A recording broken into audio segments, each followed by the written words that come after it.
ضلع تمب کی تحصیل اور پاک ایران سرحدی علاقے سورو کے بوائز ہائی اسکول کے گراؤنڈ میں بلوچی زبان کے عظیم کلاسیکی شاعر ملا فاضل رند کی یاد میں بنام بلوچی شعرا مبارک قاضی حاجی عبدالحکیم رند اور حاجی محمد نور رند ادبی پروگرام منعقد ہوا، جس کی صدارت پروگرام آرگنائزر سیاسی اور سماجی شخصیت میر فدا حکیم رند نے کی۔ تقریب میں نوجوانوں سمیت مختلف طبقہ ہائے فکر سے تعلق رکھنے والے افراد نے بھرپور شرکت کی، جبکہ پروگرام کو تقاریر، شاعری، دیوان اور ساز و زیمل پر مشتمل 3 حصوں میں ترتیب دیا گیا۔ پروگرام کے مہمان خصوصی FC ساؤتھ کمانڈنٹ مند عادل زماں تھے، جنہوں نے اپنے خطاب میں کہا کہ مند جیسے سرحدی اور دور افتادہ علاقے میں اس نوعیت کی سرگرمیاں قابل تحسین ہیں اور نوجوانوں کی بڑی تعداد میں شرکت اس بات کا ثبوت ہے کہ نئی نسل اپنے ثقافتی ورثے سے جڑنے میں سنجیدہ ہے۔ میر فدا حکیم رند نے وشنیو سے گفتگو کرتے ہوئے کہا کہ شکی پروگرام ما وتی ذاتی حوالہ ذاتی تاوانا چے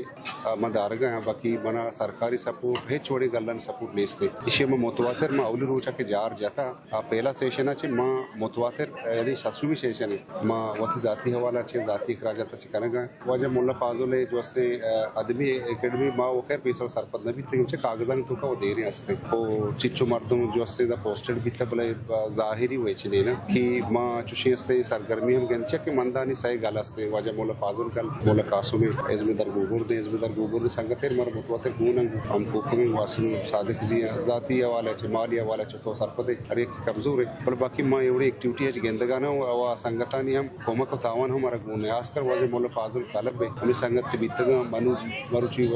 ماسٹر خالد صاحب ما کے پروگرام کرنے آؤت ذاتی تاوان چ کلب کرسی وغیرہ مرتا باقی چلو باقی توزن کے واجہ فاضل کلبا کے چچو سنگت سے چکن بل یکی دا مرا مدد کو گونے باقی شکے میں امید کریں کہ بلکہ دیر طرح بہتر بیان۔ میر فدا حکیم رند نے مزید کہا کہ وہ گزشتہ 6 برسوں سے یہ پروگرام اپنے ذاتی کاوشوں سے منعقد کر رہے ہیں اور ان کا مقصد نئی نسل کو ملا فاضل رند کی ادبی خدمات اور بلوچی ثقافتی ورثے سے روشناس کرانا ہے۔ پروگرام کے آخری حصے میں استاد خیرجان باقری، شبیر باقری، کبیر پذیر، عبدالوارث اور حسین براہم نے اپنے فن کا مظاہرہ کیا اور خوب داد سمیٹی۔ وش نیوز کیچ